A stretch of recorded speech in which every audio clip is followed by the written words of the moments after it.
Hi everyone. As you can see, this is a Sunday morning, and I want this episode, the fifth episode of the Hypnosis Talks, to be as relaxed as possible. That's why I decided to have this recorded in my living room. And I would like us to discuss this topic and interact, share our opinion on whatever is crossing our mind without having to go um, formal, right? And before I start, I would like to, ask you to pardon me for my accent because we as um, English as a second language speakers, there is always a problem with accent and the phonetics, the pronunciation as a whole. We never finish dealing with pronunciation issues. So I know that through the course of this presentation or this interaction, I might have some pronunciation issues uh, with some words pronounced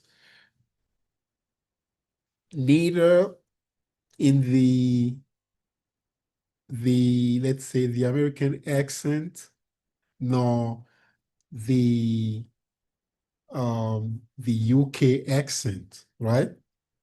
But hey, if you can understand me, that's the most important. So let's dive into it.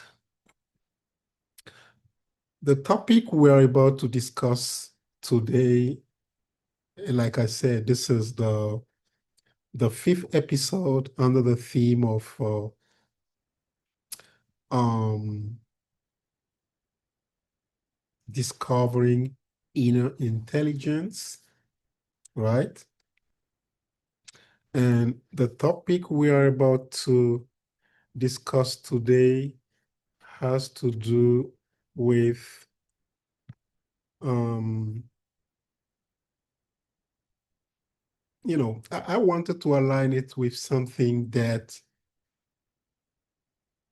happened, a situation of life, and from there we take it slowly but surely into the topic of our discussion within the hypnosis talks, right? And this episode is about the science of the soul, right?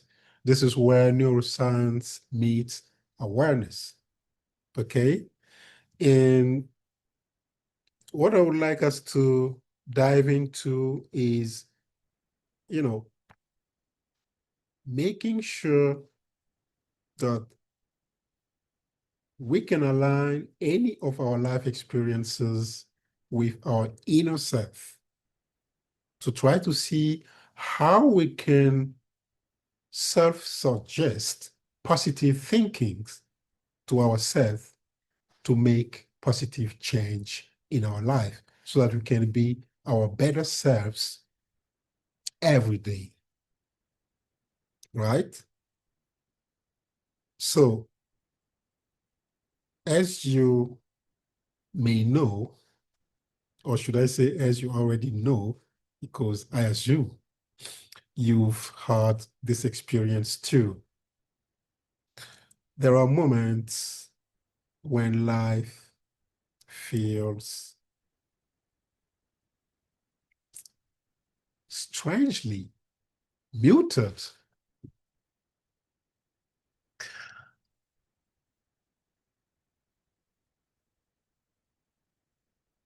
Nothing is falling apart, yet nothing feels fully alive either.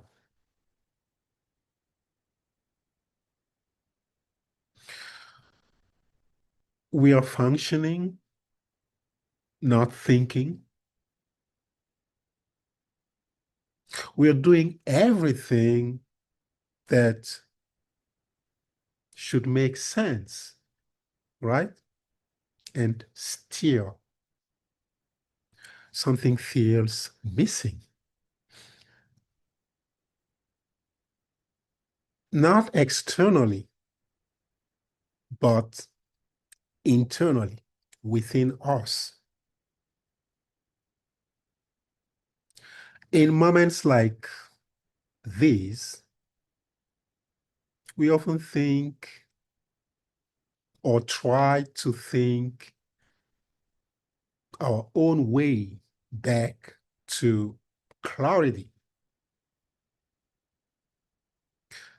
We analyze, we rationalize,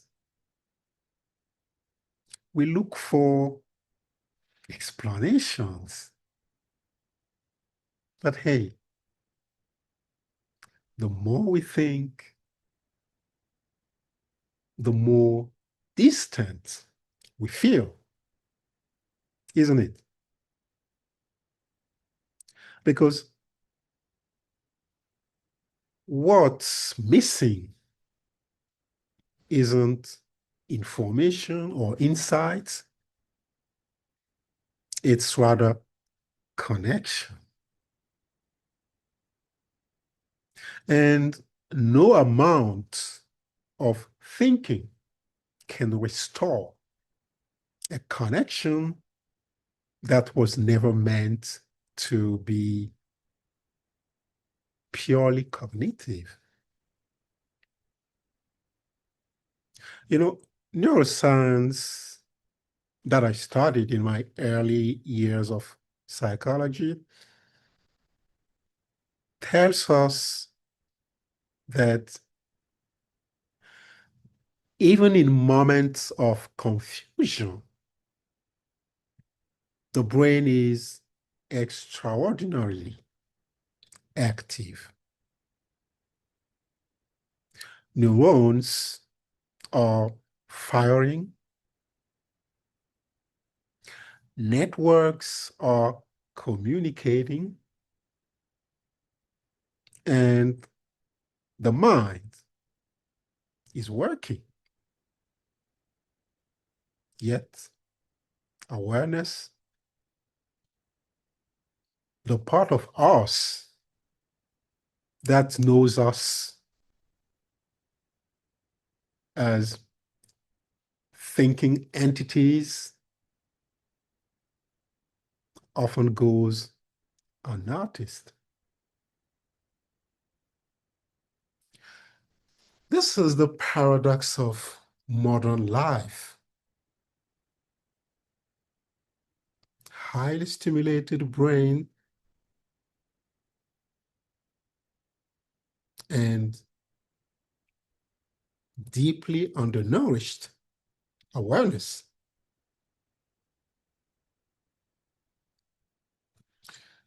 You see, when I speak of the soul, I am not speaking of belief or doctrine. I am speaking of experience, the felt sense of being present, alive, and most importantly, connected.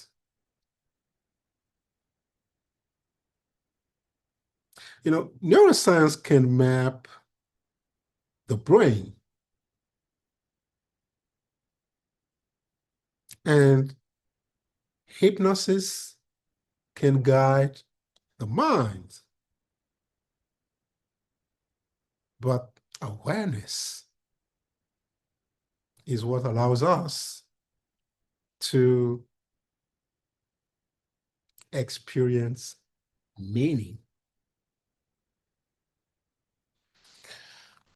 The science of the soul begins when We stop asking only what the brain is doing and start noticing who is aware of it.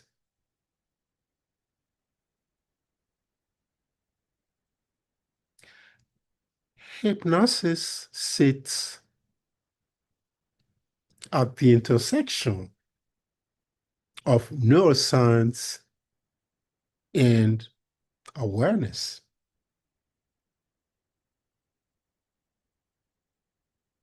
Because in a hypnotic state, the brain actively shifts from constant analysis to deeper coherence. Neuroscience has shown that brain waves slow, neural networks reorganize, and the mind becomes more receptive in a hypnotic state. But what changes the most is not the brain, but rather the relationship you have with your own experience.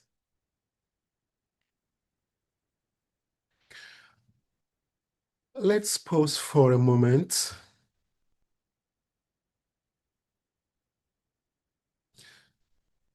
Notice your breathing.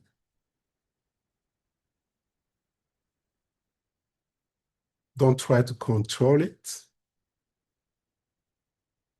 Just observe it. Notice the sensation in your body.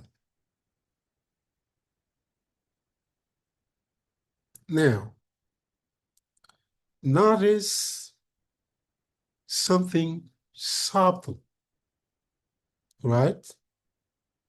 The awareness that is noticing all of this. That awareness has no shape, no tension, no urgency.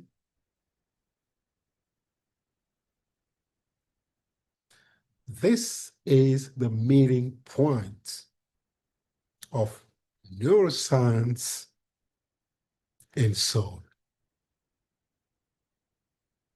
This is where biology becomes experience. You see, inner intelligence is not stored in the brain like data. It emerges when awareness and biology are in harmony. When the nervous system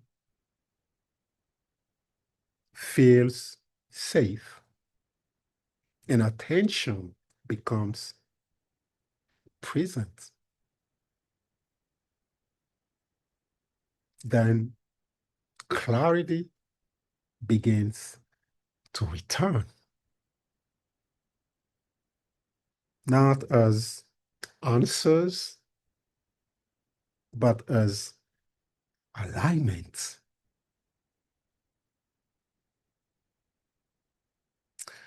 This is why healing,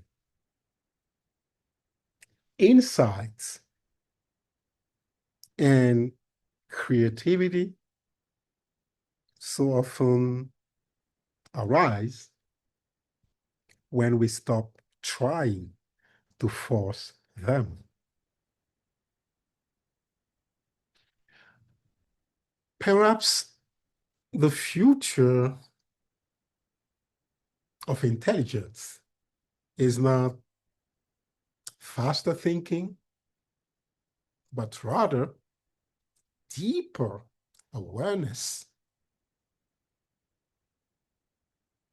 not more stimulation, but more presence.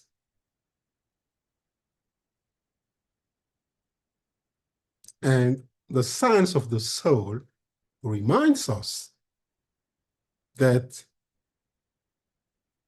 we are not machines trying to feel, but awareness, learning to understand itself.